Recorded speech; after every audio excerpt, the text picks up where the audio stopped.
আমাদের এলাকার কোন লোক গাড়িও বলেছি, আপনি ধুলিপাড়া এলাকার কোন লোককে আপনি অ্যারেস্ট করতে পারবেন না। যদি আপনি কোন লোককে অ্যারেস্ট করেন, আপনার বিরুদ্ধে আমি নালিশ করবো আসবেন কাছে। একটা ছেলে গন্ডগোলটা বাঁধিয়ে এই এলাকাটাকে নষ্ট করে দিয়েছে। এলাকার মানুষ শান্তিতে থাকতে পারে না, ঘুমাইতে পারে না। প্রিয় ভাই, আমার সময় খুব কম, আর সময় আছে মাত্র 12-13 মিনিট। দুজন আছে, কথা বলবে।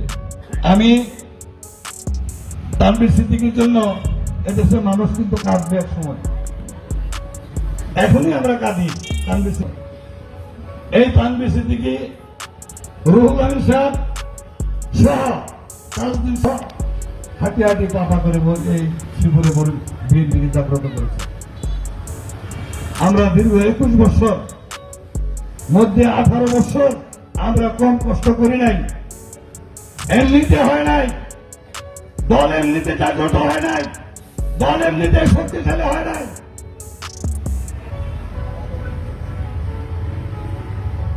সুযোগ পাইছে, আমাদের এলাকা থেকে বিএনপির মনোনয়ন পাইছে।